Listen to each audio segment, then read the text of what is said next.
लेकिन दुर्योधन की दृष्टि उल्टी पड़ी। उन्होंने अपनी भाभी को देखा और देखकर उनकी सुंदरता को चकित रह गए। और जब उनकी सुंदरता को देखकर चकित रह गए तो उनका मन विचलित हुआ।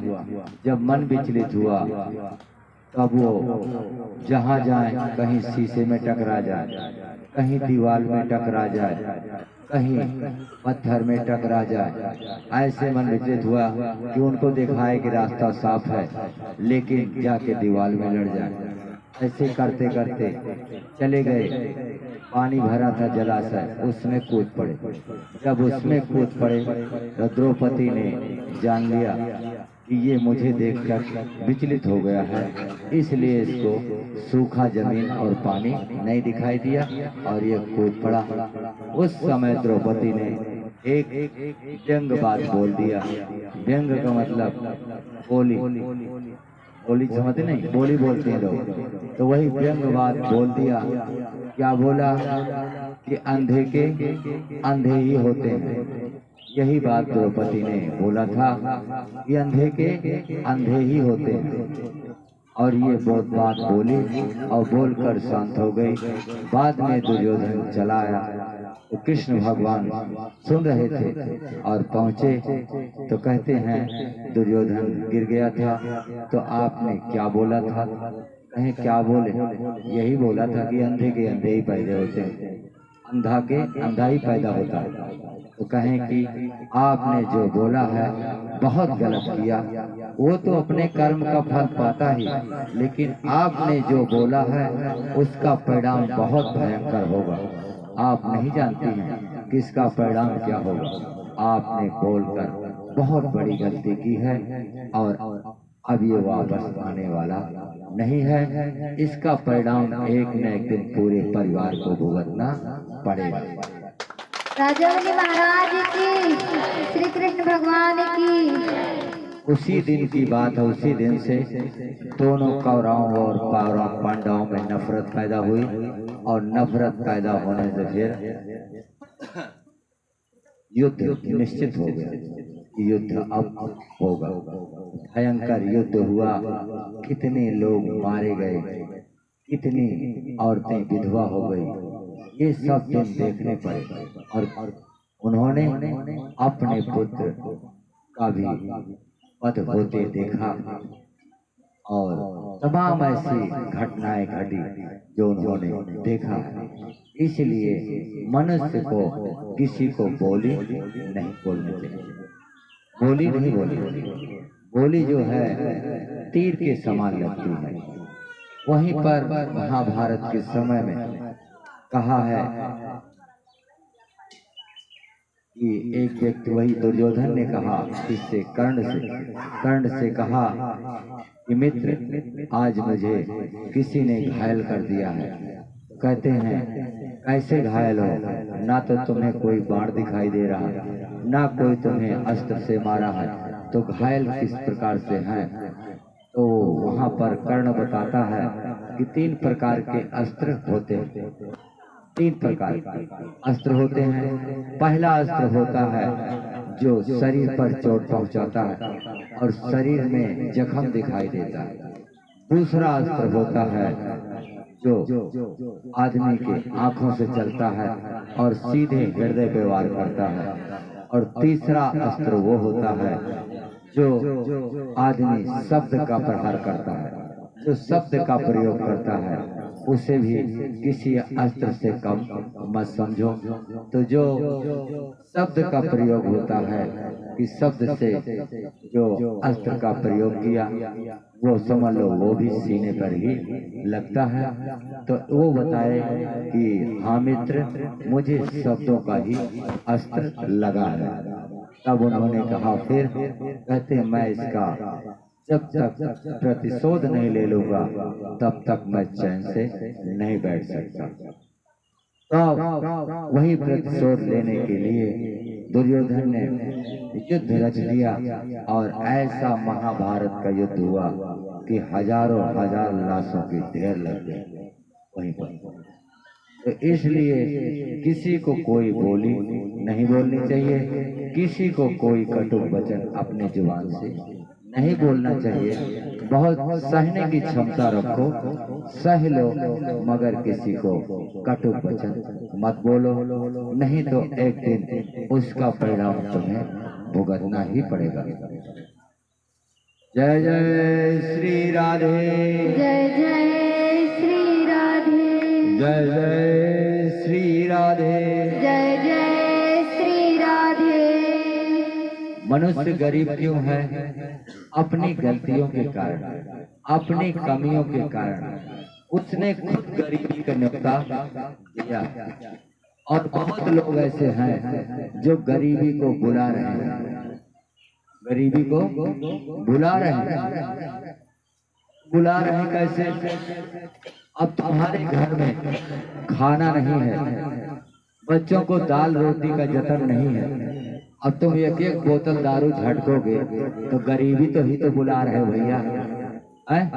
200 रुपया कमा रहे हो, 200 रुपया में 150 की दारू पी जाओगे, अब 50 रुपया देवे किए तो उसमें क्या होता?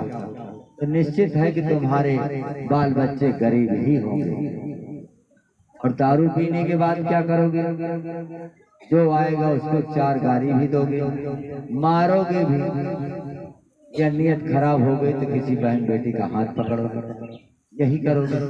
तो उससे तुम अपना खुद इंतजाम कर रहे हो गरीबी का, खुद दरिद्रता को आप बुला रहे हैं।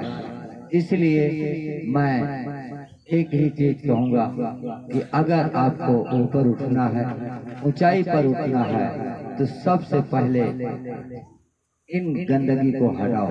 जो गंदगी तुम्हारे घर में बनी हुई है ये गंदगी ही है, और जब तक ये गंदगी नहीं हटेगी तब तक आपके घर में लक्ष्मी नारायण का वास नहीं हो सकता। जय जय जय। आदमी कोई नीच ऊंच नहीं होता, ऊंच नीच नहीं होता। आदमी एक इंसान भगवान ने बनाया, सब कुछ वही दिया, हाथ पैर नाक कान सब एक जैसा, सुंदर काला, गोरा और काला, बस इतना फर्क दिया, बाकी सब कुछ वही। कितना आदमी है जो सांवला रंग के हैं लेकिन कितनी बढ़िया गढ़न बनी है, कितना अच्छा लगता है देखने में, चेहरा अच्छा लगता है।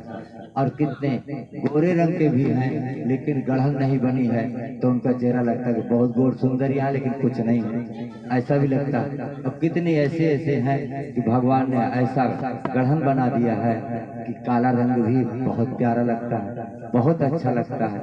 तो मेरे कहने का मतलब ये है कि भगवान ने सबको इंसान बनाया, अच्छा सुंदर चेहरा दिया, सब कुछ दिया, लेकिन आप लोगों ने खुद ऊंच नीच का कर्म किया, खुद ऊंच नीच का कर्म किया। और क्यों किया? कि आपके संस्कार गलत हैं, आपके यहाँ जो संस्कार है वो संस्कार गलत है, और जो संस्कार माता पिता ने दिया वही बच्चों पर असर पड़ गया। अगर शुरू से आपके संस्कार सात्विक होते, अच्छे होते, आप अगर बच्चों को उंगली पकड़ाकर मंदिर तक ले गई होती तो आपका बच्चा मुर्गा अंडा न खाता। राजा बलि महाराज की। आप लोगों ने खुद संस्कार ऐसे दिए हैं कि बच्चे उसी में बहक गए। जा मछली मान लाओ तो खावा जाए, आज हमार जाए मान लाओ मुर्गा लाओ तो खावा जाए, आज का खाए का मन कहता है। तो ये सब किसने कहा? तुम लोगों ने कहा।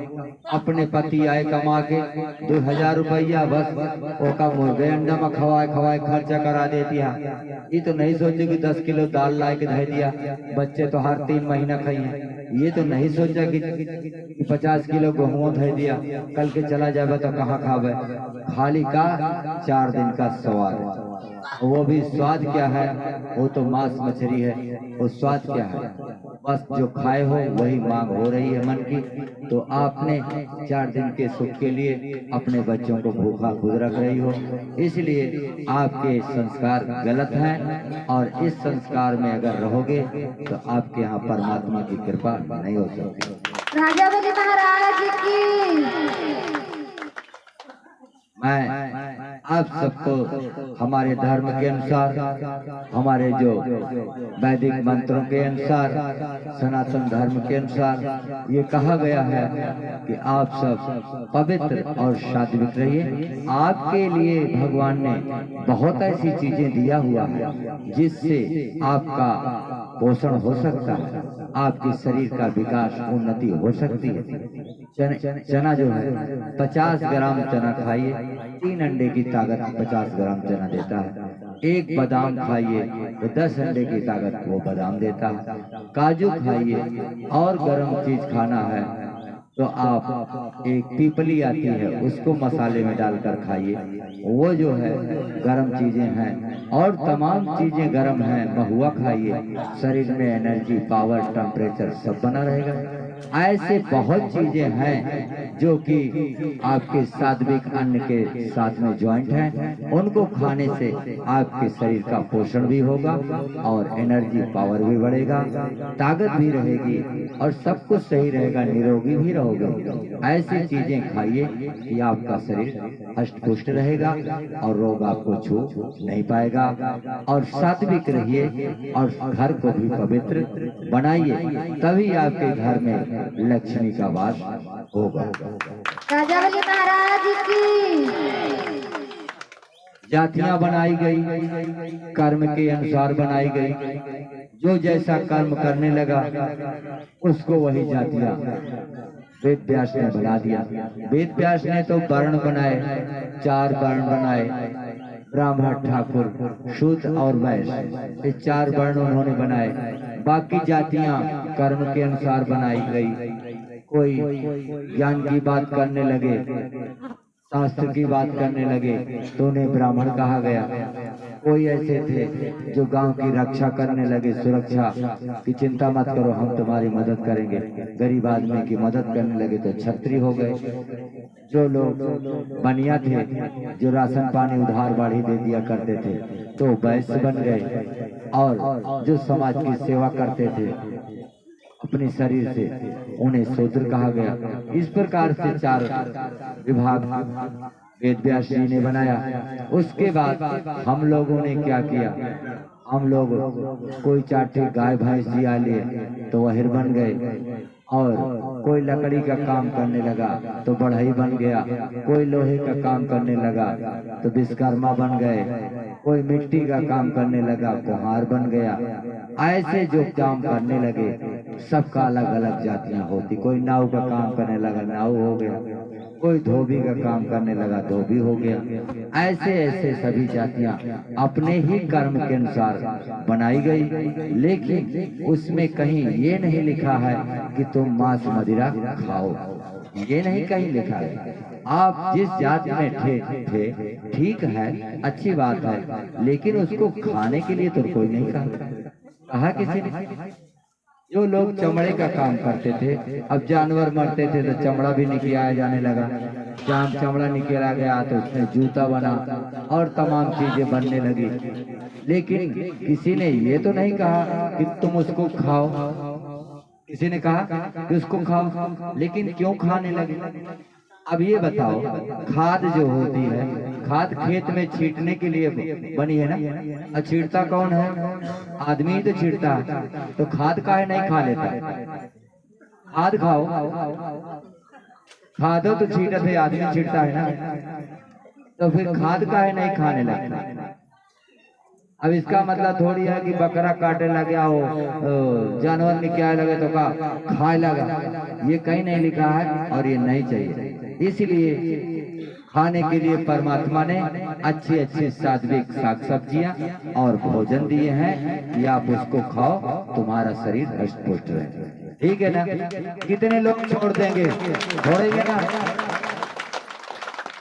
ये सभी चीज छोड़ोगे कि नहीं छोड़ोगे? बिहार वाले सुधर जाया, कितना जने हमारे साथ वहां रहते रहे हैं, ज्ञान तो बड़ी बड़ी करे, लेकिन कहा तो संजय की बकरा हो 1 किलो। तो इसलिए चीज पे सुधार होना चाहिए। ठीक है ना? तब महाराज की भी कृपा होगी और कन्हैया की भी। ठीक है ना? ये चीज पर सुधार कीजिए, महाराज कृपा अपार हो जाएगी। जय जय श्री राधे। जय जय श्री राधे।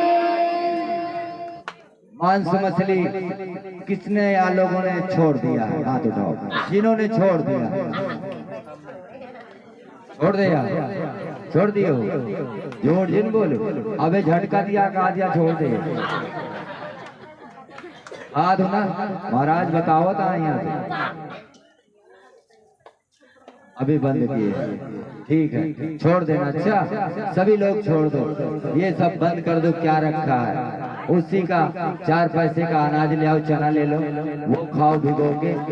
मूंग और चना, चना और मूंग दोनों अगर भिगो के चबाओ, थोड़ा सा इतना चबाओ, बहुत पावर है उसमें, शरीर में ताकत देगा, पावर देगा, एनर्जी मिलेगी। मूंग और चना थोड़ा सा भिगो दो साबत यानी खड़ा, और उसी को थोड़ा सा चबा लो और उसके बाद चाय पानी पियो, बहुत बढ़िया चीज होता है।